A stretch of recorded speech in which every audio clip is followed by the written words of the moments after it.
So welcome to இப்படிக்கு சமையல். இன்றைக்கி நாம் செய்ய போகிறது வந்து கத்திரிக்காய் கொஸ்து.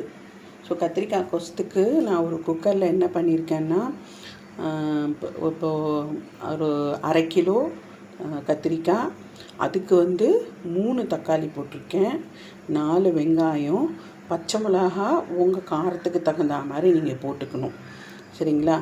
அதில் அப்புறம் ஜீரகம் கொஞ்சம் போடணும், ஜீரகம் சொல்லுவாங்கள்ல, அது கொஞ்சம் போட்டுக்கணும். போட்டுட்டு மஞ்சள் தூள், தேவையான அளவு தண்ணி, உப்பு எல்லாம் ஆட் பண்ணி நான் இப்போ குக்கரில் வச்சுருக்கேன். அதை இப்போ மூடு போட்டு நான் வந்து ஒரு 5 விசில் விட போகிறேன். இப்போது விசில் வந்து அடங்குற வரைக்கும் நம்ம இந்த கத்திரிக்காய்க்கு ஒரு தாளிப்பு ரெடி பண்ணணும். அதுக்கு வந்து வாணலில் எண்ணெய் ஊற்றிட்டு கடுகு உளுத்தம்பருப்பு போட்டுட்டு மிளகு இருக்குது இல்லைங்களா, அது கொஞ்சம் போட்டுக்கணும். போட்டுட்டு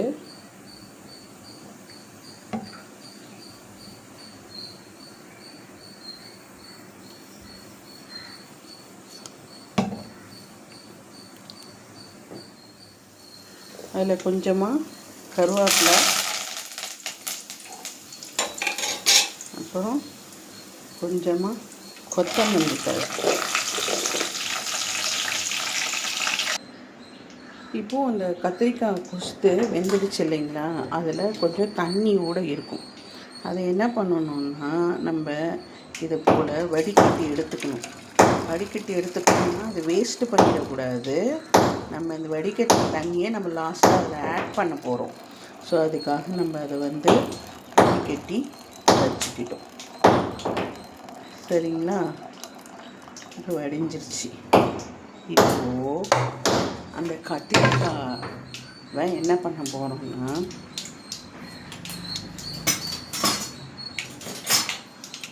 மற்ற கொஞ்சம் மசிச்சு விட்டுக்கிறோம்.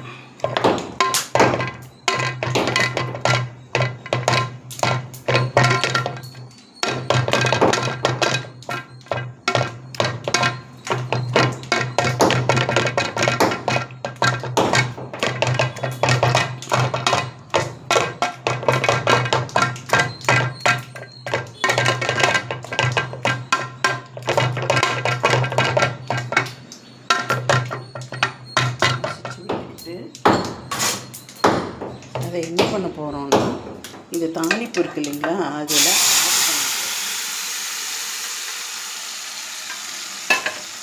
ஆட் பண்ணியாச்சு.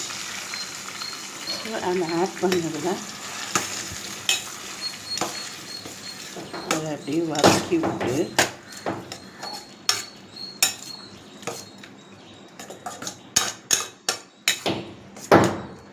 வதக்கி விட்டுட்டே இருக்கணும்.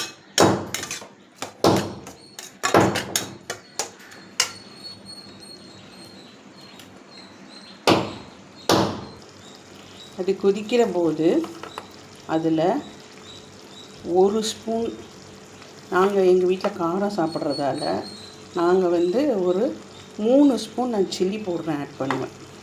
ஜென்ரலாக 3 ஸ்பூன்.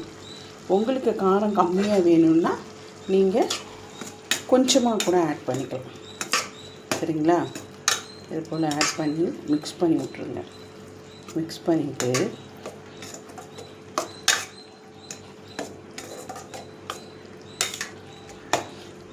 அதுக்கப்புறம் இது கூட இன்னொரு பொருளை ஆட் பண்ண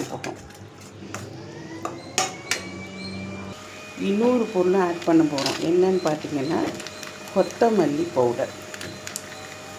நீங்கள் கேட்கலாம், ஏன் மிளகாத்தூளே ஆட் பண்ணிக்கலாமேன்னா, பட்டு மிளகாத்தூள் வந்து நம்ம ஆஸ் யூஷுவல் நம்ம சாம்பார்லாம் வைக்கிற மாதிரி அந்த மாதிரி ஒரு டேஸ்ட்டில் வந்துடும்.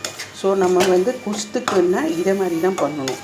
இல்லையா, நீங்கள் என்ன பண்ணலான்னா, சில்லி பவுடர் உங்களுக்கு போட பிடிக்கலன்னா நீங்கள் வெறும் காஞ்ச மிளகாவையும் தனியாவையும் தனியாக வறுத்து அது பொடி பண்ணி கூட நீங்கள் ஆட் பண்ணிக்கலாம், சரிங்களா?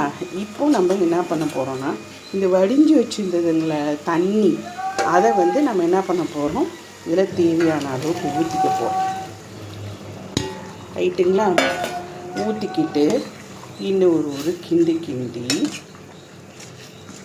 நல்லா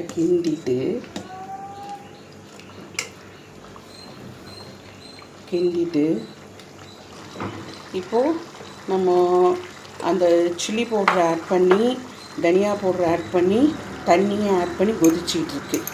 இப்போ பார்த்திங்கன்னா நமக்கு தேவையான அளவுக்கு உப்பு போட்டுருவோம்.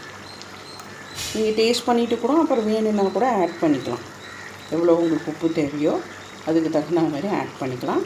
காரமும் உங்களுக்கு தேவையான அளவுக்கு நீங்கள் ஆட் பண்ணிக்கலாம். இப்போது இதில் இன்னொன்று ஆட் பண்ணுறோம். என்னென்னா, இப்போ நீங்கள் கொதிச்சிட்ருக்குது உங்களுக்கு தெரியுதுங்களா? இப்போ இந்த கொதிச்சிக்கிட்டு இருக்கிற போதே நல்லெண்ணெய் இருக்குது இல்லைங்களா? அந்த நல்லெண்ணெய் என்ன பண்ணணுன்னா இதில் ஆட் பண்ணணும். இந்த நல்லெண்ணெயை இதில் ஆட் பண்ணணும்.